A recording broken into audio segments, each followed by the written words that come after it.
Om Gurubhyo Namaha. Freedom from the Known. Day 14, 2nd December 2022. Text page number 90, PDF page number 100, chapter 8.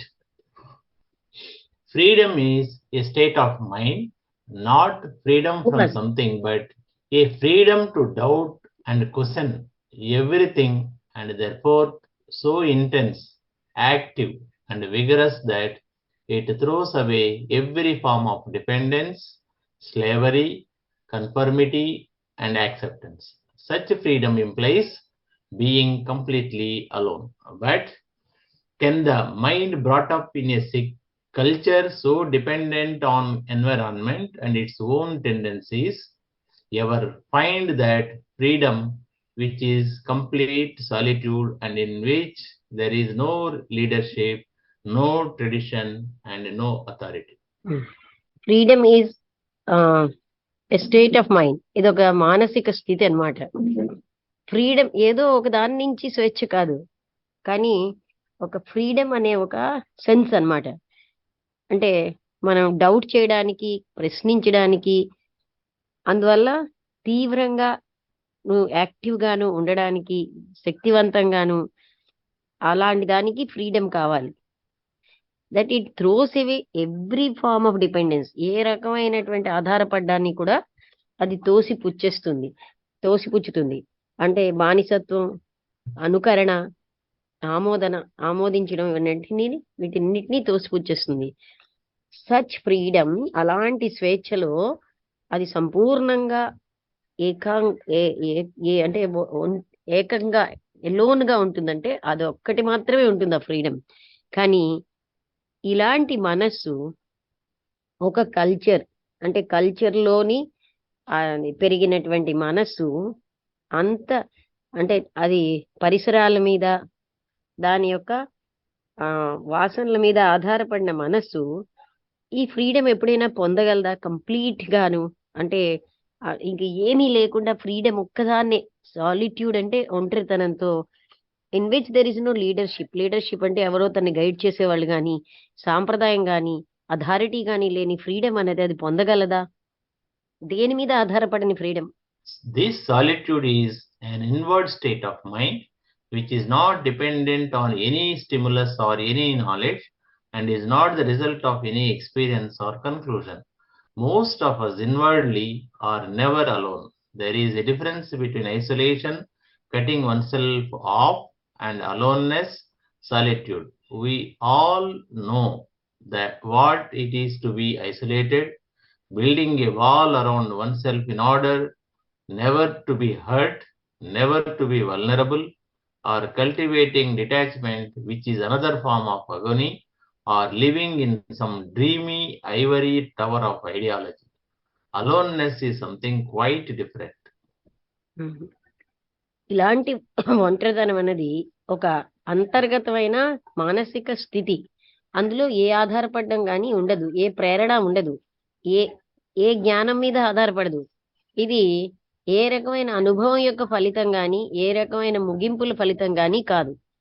మనలో చాలా మంది అంతర్గతంగా ఎప్పుడు ఒంటరిగా ఉండరు, అంటే నెవర్ ఎలోన్. ఒక తేడా ఉంది.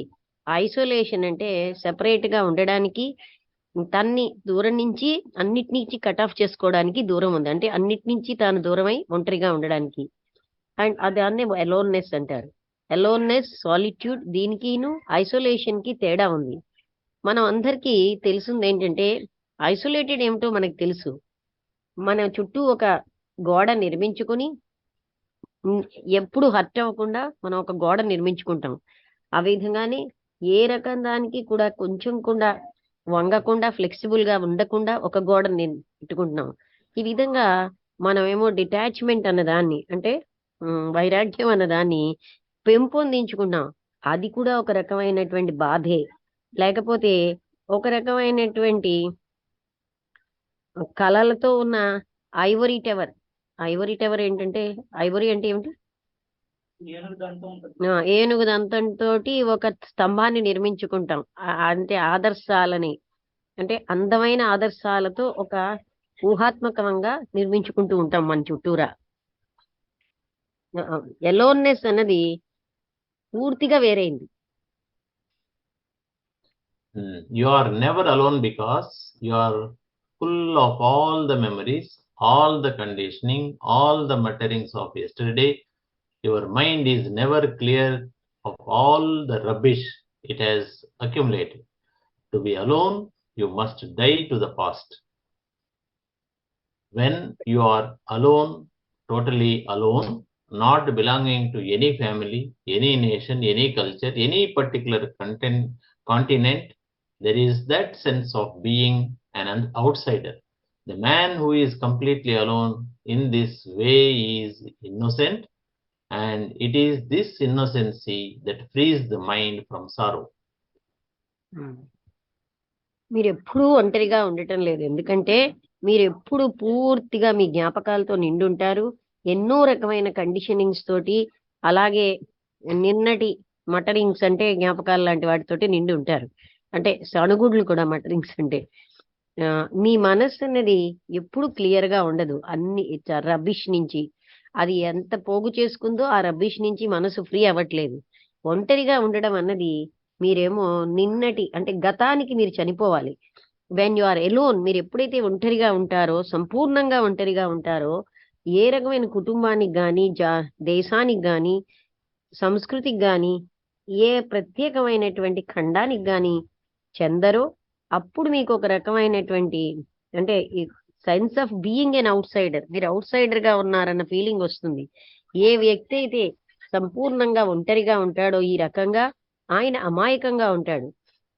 ఈ రకమైనటువంటి అమాయకత్వం అన్నది అన్ని రకాల దుఃఖాన్ని నుంచి మనసుని స్వేచ్ఛ పొందిస్తుంది. We carry about with us the burden of what thousands of people have said and the memories of all our misfortunes. To abandon all that totally is to be alone. And the mind that is alone is not only innocent but young. Not in time or age, but young, innocent, alive at whatever age, and only such a mind can see that which is truth and that which is not measurable by words. మనం ఏం చేస్తున్నాం అంటే మనతో పాటు వేలాది సంవత్సరం నుంచి ప్రజలు ఏమిటి ఆ బర్డెన్ని మోస్తాం. What thousands of people have said, వాళ్ళు ఏం చెప్పారు వేల సంవత్సరాల కిందటి నుంచి. అలాగే మన యొక్క మొత్తం దురదృష్టాల జ్ఞాపకాలన్నీ కూడా మనం మోస్తాం. మనం మనతోటి ఎన్నో వేల సంవత్సరాల నుంచి ప్రజలు చెప్పిన విషయాలు, జ్ఞాపకాలు, మన దురదృష్టాల జ్ఞాపకాలు అన్ని మోస్తూ ఉంటాం. వీటన్నిటినీ మనం తొలగించుకోవాలంటే సంపూర్ణంగా ఒంటరిగా ఉండాలి. మనస్సు అనేది ఒంటరిగా ఉన్నది కేవలంగా ఇన్నోసెంట్ గా ఉండడమే కాను, యంగ్ గా ఉంటుంది. Not in time or age, age లో యంగ్ కాదు, టైమ్ లో యంగ్ కాదు, కానీ యంగ్, అది ఇన్నోసెంట్, ఎలైవ్, లైవ్లీగా ఉంటుంది. అది ఏ ఏజ్ లో ఉన్నా అలాంటి మనస్సు ఒక్కటే ఏదైతే సత్యమో దాన్ని చూడగలదు. ఆ మనస్సు which is not measurable by words, అది పదాలతో దాన్ని మనం కొలవలేం. In this solitude, you will begin to understand the necessity of living with yourself as you are, not as you think you should be or as you have been. See if you can look at yourself without any tremor, any false modesty, any fear, any justification or condemnation. Just live with yourself as you actually are. It is only when you live with something intimately that you begin to understand it. But the moment you get used to it, get used to your own anxiety or envy or whatever it is, you are no longer living with it. If you live by a river, after a few days you do not hear the sound of the water anymore. Or if you have a picture in the room which you see every day, you lose it after a week. It is the same with the mountains, the valleys, the trees, the same with your family, your husband, your wife. But to live with something just jealously, like jealousy, envy, like jealousy, Envy or anxiety, you must never get used to it, never accept it. You must care for it as you would care for a newly planted tree. Protect it against the sun, against the storm. You must care for it, not condemn it or justify it. Therefore, you begin to love it. When you care for it, you are beginning to love it. It is not that you love being envious or anxious as so many people do, but rather that you care for watching. ఈ రకమైనటువంటి ఏకాంతంలో మీరు అవగాహన చేసుకోవడం మొదలెడతారు. మీతో మీరు జీవించడం, మీరుగా ఉండడం. అంటే మీరు ఆలోచించేది కాదు, ఏంటి మీరు అవ్వాలి అన్న ఆలోచన కాదు, లేకపోతే మీరు ఇంతకు ముందు ఎలా ఉన్నారన్న ఆలోచన కాదు. మీరు ఒకవేళ మిమ్మల్ని మీరు ఏ రకమైనటువంటి భయము లేకుండా, అసత్యపు మర్యాదలు అలాంటివి లేకుండా, మోడెస్టీ అంటే మర్యాదే కదండి, ఏ భయము లేకుండా, ఏ జస్టిఫికేషన్ లేకుండా, మోడెస్టీ చూడండి ఒకసారి మీరు, కండెమ్నేషన్ లేకుండా కేవలంగా మీతో మీరు ఉండండి, యాజ్ యూ యాక్చువల్లీ ఆర్, మీరుగా ఉండండి. ఏంటండి? వినయము, అతిశయము లేని, ఆడంబరము లేని. అందుకని మీరు కానీ మిమ్మల్ని మీరు if you can look at your మిమ్మల్ని మీరు చూసుకుంటే ఏ రకమైనటువంటి భయము, అసత్యపు వినయాలు లేకుండా, ఏ భయము లేకుండా, ఏ రకమైన జస్టిఫికేషన్ కానీ కండెమ్నేషన్ కానీ లేకుండా, just live with yourself as you actually are. మీరు యథార్థంగా ఎలా ఉన్నారో అలా మీరు జీవిస్తే, అప్పుడు when you live with something intimately, అంటే ఎప్పుడైతే మీరు ఒక దాంతో చాలా సన్నిహితంగా జీవిస్తున్నారో, దట్ యు బిగిన్ టు, అప్పుడు మీరు అవగాహన చేసుకుంటారు. కానీ ఏ క్షణమైతే దానికి మీరు గెట్ యూజ్డ్ టు ఇట్ అలవాటు అయిపోతారో, get used to your own anxiety, మీ ఆతురతకి, మీ యొక్క అసూయకి, ఏదైనా సరే దాంతో మీరు అలవాటైతే, అప్పుడు మీతో మీరు జీవించట్లేదు. మీరు గాని ఒక నది పక్కన ఉన్నారనుకోండి, కొన్నాళ్ళు అయిన తర్వాత మీరు ఆ నది యొక్క నీటి యొక్క సౌండ్ వినరు. అంటే కొత్తల్లో ఎంతో వింటాం, తర్వాత అది మనం అలవాటైపోయి దాన్ని వినాం. అలాగే మీకు ఒక పిక్చర్ మీ రూమ్ లో ఉంది, అది మీకు ఎవ్రీడే మీరు చూస్తున్నారు, అప్పుడు కొన్నాళ్ళు అయిన తర్వాత దాన్ని వదిలేస్తారు.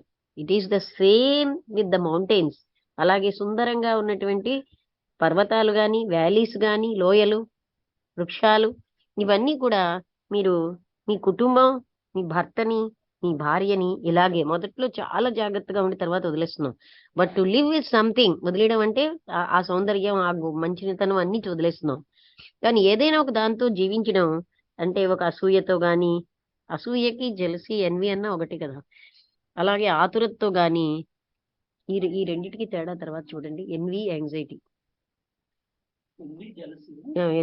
జెలసీ రెండు వేరువేరుగా ఇస్తున్నారు అస్తమానం. యాంగ్జైటీ అంటే ఆతురత, అప్పుడు మీరు ఎప్పుడు కూడా దీనికి అలవాటు అవ్వరు, నెవర్ యాక్సెప్ట్ ఇట్, దాన్ని ఎప్పుడు ఆమోదించరు. మీరు దాన్ని ఎందుకు కేర్ చేస్తున్నారంటే, మీరేమో ఒక కొత్తగా ఉన్న ప్లాంట్ అంటే పాతిన వృక్షాన్ని చూస్తూ ఉంటారు, దాన్ని ప్రొటెక్ట్ చేస్తారు, సూర్యుడి నుంచి సూర్యకాంతి పడకుండా, అలాగే ఏ తుఫాను రాకుండా చూసుకుంటారు. అలాగే మీరు దాన్ని ఎంతో కేర్ చేస్తారు, దాన్నేమో కండెమ్ చేయరు, దాన్నేమో జస్టిఫై చేయరు, అవును ఇది మంచిదని గాని ఇది కాదని గాని. అందువల్ల మీరేమో దాన్ని ప్రేమిస్తూ ఉంటారు. మీరు దాన్ని ఎప్పుడు జాగ్రత్తగా చూస్తారో అప్పుడే మీకు ప్రేమ మొదలవుతుంది. అందుకని మీ ప్రేమలో అక్కడ అసూయ, ఆతురత లేవు, ఏదో చాలా మంది ప్రజలకు ఉన్నట్టుగా. కానీ rather that you care for watching, మీరు చాలా జాగ్రత్తగా దాన్ని వాచ్ చేస్తూ ఉంటారు. So can you and I live with what we actually are, knowing ourselves to be dull, envious, fearful, believing we have tremendous affection when we have not, getting easily hurt, easily flattered or bored, can we live with all that, neither accepting it nor denying it, but just observing it without becoming morbid, depressed or elated? అందుకని మీరు నేను కూడా మనం యాక్చువల్గా యథార్థంగా ఉండగలమా, జీవించగలమా? మనంతటి మనకి తెలుస్తోంది మనం డల్గా ఉన్నాం, అసూయతో ఉన్నాం, భయంతో ఉన్నాం. బిలీవింగ్ మనకి అనంతమైనటువంటి అభిమానం ఉన్నదన్న నమ్మకంతో, మనకి లేకపోయినా అలాంటి నమ్మకాలతో ఉంటున్నాం. సులువుగా మనం హర్ట్ అయిపోతూ ఉంటాం, సులువుగా మనం పొంగబడుతూ ఉంటాం, బోర్ అయిపోతూ ఉంటాం. అలా వీటన్నిటితో మనం జీవించగలమా? దాన్ని ఆమోదించకుండా, దాన్ని తిరస్కరించకుండా, కేవలంగా అబ్జర్వ్ చేస్తూ ఏదో ఒక రకమైనటువంటి మార్బిడ్ అంటే బోరింగ్, డిప్రెస్డ్, మార్బిడ్ కూడా పెట్టండి, డిప్రెస్డ్ ఆర్ ఇలేటెడ్ అంటే డిప్రెస్డ్ గా అవుతాం కానీ అతిగా సంతోషంతో అయిపోకుండా మార్బిడ్ గా, వితౌట్ బికమింగ్ మార్బిడ్ అంటే బోర్ అని నా ఉద్దేశం, మార్బిడ్ గా అవ్వకుండా. అనారోగ్యకరమైన మేడం, అనాలోచితమా? అనారోగ్యకరమైన, ఆరోగ్యంగా లేని. నాట్ డినయింగ్ ఇట్, దాన్ని కాదనకుండా జస్ట్ దాన్ని చూస్తూ, ఏ రకమైన అనారోగ్యమైనటువంటి డిప్రెషన్ లేకుండా, అతిగా అలాంటి అదే విధంగా పొంగబడకుండా మనం కేవలంగా దాన్ని చూడగలమా? Now let us ask ourselves a further question.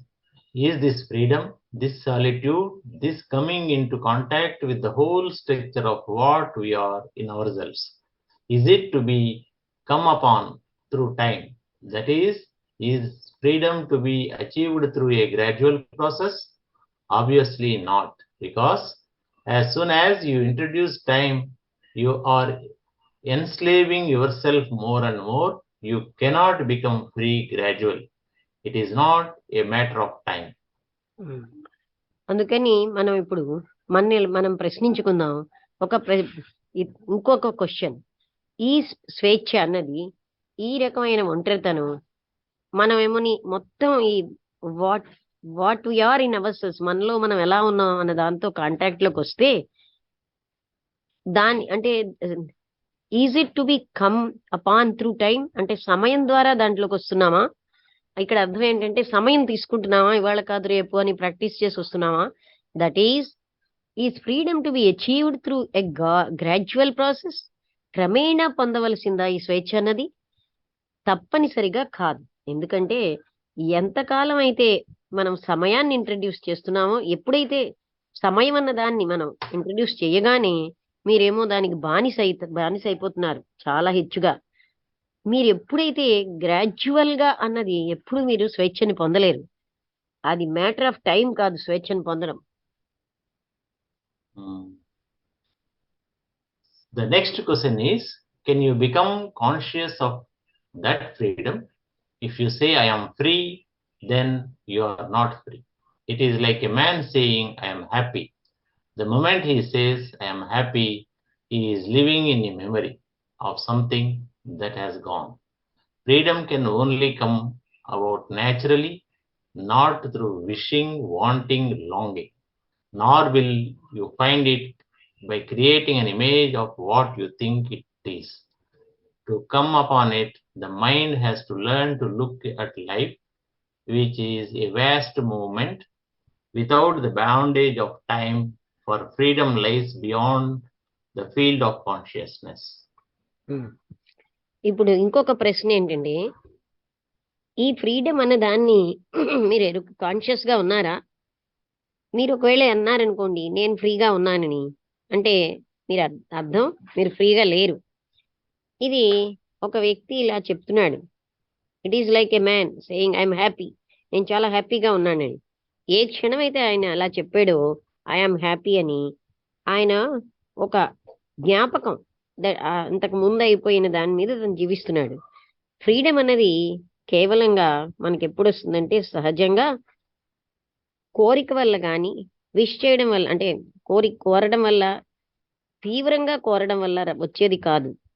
లేకపోతే దాన్ని సృష్టించడం, దానికోసం ఒక ఊహాత్మక చిత్రాన్ని మీ ఆలోచించిన ఊహాత్మక చిత్రాన్ని సృష్టించుకోవడం వల్ల కూడా ఫ్రీడమ్ రాదు. మనసులో మనకి వచ్చింది అంటే దాన్ని చూడ్డానికి మనం అలవాటు అవుతున్నాం, నేర్చుకుంటున్నాం. జీవితాన్ని టు లుక్ అట్ లైఫ్ అంటే జీవితాన్ని చూడడం అనేది నేర్చుకుంటున్నాం. అది ఒక పెద్ద కదలిక. ఏ బంధము, సమయంతో బంధం లేకుండా ఫ్రీడమ్ అనేది కేవలంగా మన కాన్షియస్నెస్ కి అతీతంగా ఉండేది. At the end of chapter 8, madam, we will start chapter 9. Time, sorrow, death. I am tempted to repeat a story about a great disciple going to God and demanding to be taught truth. This poor God says, "My friend, it is such a hot day, please get me a glass of water." So the disciple goes out and knocks on the door of the first house he comes to, and a beautiful young lady opens the door. The disciple falls in love with her, and they marry and have several children. Then one day it begins to rain and keeps on raining, raining, raining. The torrents are swollen, the streets are full, the houses are being washed away. The disciple holds on to his wife and carries his children on his shoulders, and as he is being swept away, he calls out, "Lord, please save me." And the Lord says, "Where is that glass of water I asked for?" ఇదేంటంటే నేను ఇప్పుడు మీకు ఒక story చెప్పాలనే temptation వచ్చింది. అదేంటంటే ఒక గొప్ప శిష్యుడు, ఆయన ఏంటంటే తన గురువు భగవంతుడి దగ్గరికి వెళ్తాడు. ఆయనని నాకు సత్యం ఏమిటో చెప్పండి అని ఆయన కోరతాడు.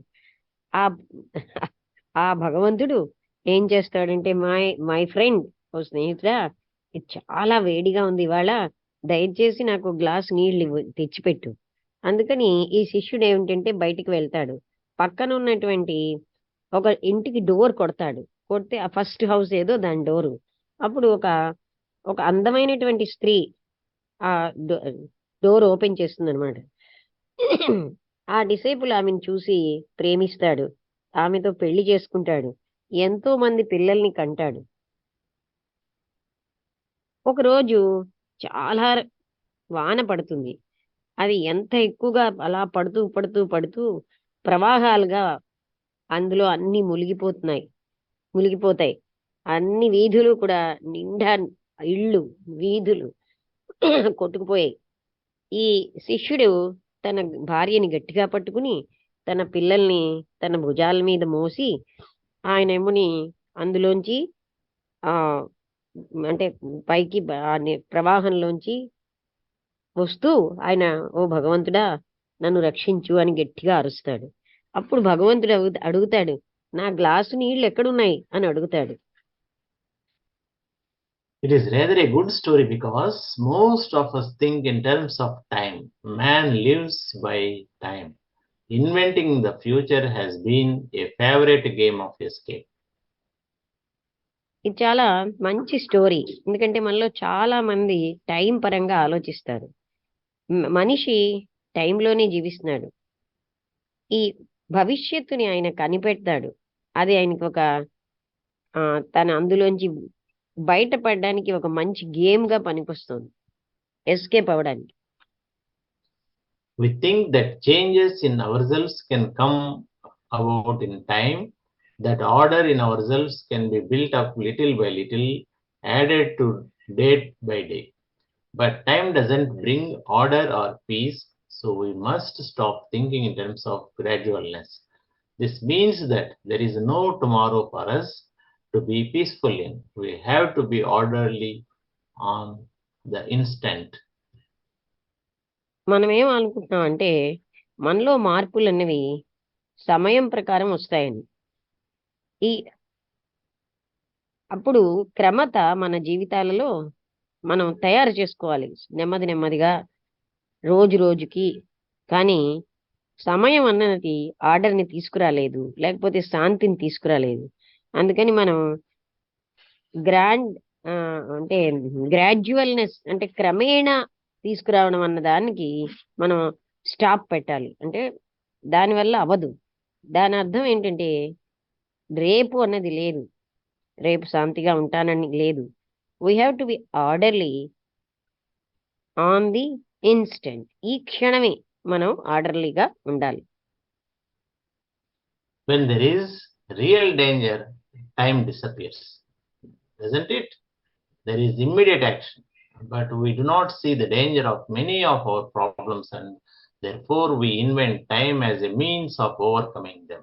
Time is a deceiver, as it does not do a thing to help us bring about a change in ourselves. Time is a movement which man has divided into past, present, and future, and as long as he divides it, he will always be in conflict. ఉంది. మనం ఒక నిజమైన danger వచ్చింది అనుకోండి, అప్పుడు సమయం అనేది అదృశ్యం అయిపోతుంది. అంటే మనకు ఒక పాము కనబడింది, వెంటనే తర్వాత దీని సంగతి చూస్తాను, దీన్ని ఏమి చెయ్యాలని ఎవరికి ఫోన్ చేయం, వెంటనే మనకి యాక్షన్ వచ్చేస్తుంది. అందుకని when there is real danger, అప్పుడు టైం అన్నది డిసప్పేర్, అదృశ్యం అయిపోతుంది. అక్కడ ఇమ్మీడియట్ యాక్షనే ఉంటుంది. కానీ మన నిత్య జీవితంలో ఉన్నటువంటి సమస్యలు, నీ యొక్క డేంజర్ ని మనం చూడటం లేదు. అందుకని మనమేమో సమయాన్ని దాన్ని అధిగమించడానికి వాడుతున్నాం. టైం అన్నది ఒక మోసం, అది మనకి ఏ సహాయం చెయ్యదు సరికదా, మనలో మార్పుని కూడా తేలదు. టైం అన్నది ఒక కదలిక. దాని అర్థం ఏంటంటే అది గతం, వర్తమానం, భవిష్యత్తుగా విడగొడుతుంది. ఎంతకాలం అయితే ఇలాంటి డివిజన్ ఉంటుందో అక్కడ మనకి ఆ సమయం అన్నది ఎప్పుడు మనకి సంఘర్షణను తెచ్చిపెడుతోంది. Is learning a matter of time? We have not learned, after all these thousands of years, that there is a better way to live than by hating and killing each other. The problem of time is a very important one to understand if we are to resolve this life which we have helped to make as monstrous and meaningless as it is. ఈ నేర్చుకోవడం అనేది సమయానికి సంబంధించిందా? మనం వేల కొలది సంవత్సరాల నుంచి మనమేమో ఏమీ నేర్చుకోవటం లేదు. అక్కడ ఒక బెటర్ వే టు లివ్ అంటే ఒక మంచి విధానం ఉన్నది. ఇప్పుడు ఇతరుల్ని మనం అసహించుకోవడం కానీ చంపడం ద్వారా కానీ కాకుండా ఒక బెటర్ వే ఉన్నది అన్నది మనం నేర్చుకోలేదు వేలాది సంవత్సరాల నుంచి. ఈ సమయం యొక్క సమస్య అన్నది చాలా ముఖ్యమైనది. అవగాహన చేసుకోవాలంటే మనం సమస్యల్ని, మన జీవితాన్ని పరిష్కరించుకోవాలంటే మనం ఈ జీవితాన్ని మనం పాశవికమైన అంటే మీ అర్ధరహితమైన విధంగా చేసాం. అలా చేస్తున్న ఈ జీవితాన్ని నుంచి we are to resolve this life which we have helped to make us. దీన్ని మాన్స్ట్రస్ గా, మీనింగ్లెస్ గా చేసినటువంటి దాంట్లోంచి కూడా the problem of time is a very important one to understand if we are to resolve this life. ఈ జీవితాన్ని గాని which we have helped to make it, monstrous గా, మీనింగ్లెస్ గా అయిన ఈ జీవితం నుంచి మనం పరిష్కరించుకోవాలంటే సమయం అన్నది ఒక ప్రాబ్లం ఆఫ్ టైం అన్నది, సమయం యొక్క సమస్య చాలా ముఖ్యమైనది. రిపీట్ చేయండి. దీన్ని అవగాహన చేసుకోవాలంటే మనం గాని ఈ మాన్స్ట్రస్ గా, అంటే మాన్స్ట్రస్ అంటే ఒక ఏంటి పైశాచికంగా, అర్ధరహితంగా ఉన్న ఈ జీవితాన్ని మన జీవితం అలా అవ్వడానికి మనం సహాయం చేసుకున్నాం, విచ్ వీ హ్యావ్ హెల్ప్డ్. అలాంటి జీవితాన్ని యొక్క పరిష్కారం కానీ దాన్ని అవగాహన చేసుకుంటే ఈ సమయం అనేది చాలా ఇంపార్టెంట్ వన్. దాన్ని అవగాహన చేసుకోవడానికి సమయం చాలా అవసరం.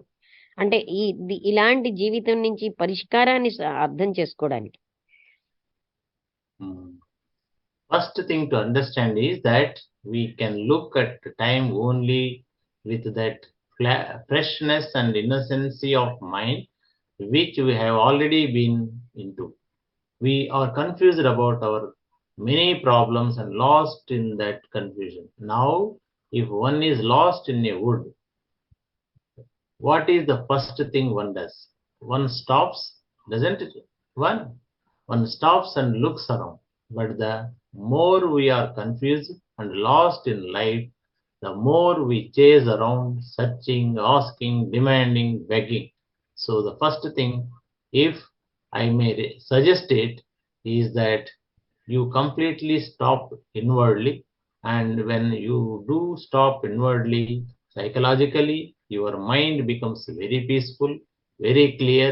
Then you can really look at this question of time.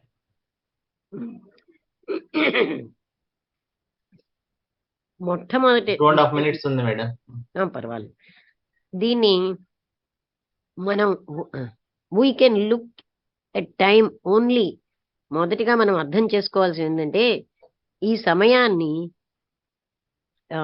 At time only, టైంని ఎలా చూడగలం అంటే ఆ రకం ఫ్రెష్నెస్ తో, అమాయకత్వంతో, మనస్సు యొక్క ఫ్రెష్నెస్ అమాయకత్వంతో మనం ఆల్రెడీ ఉన్న దాంట్లోంచి మనం సమయాన్ని చూడగలం, అవగాహన చేసుకోగలం.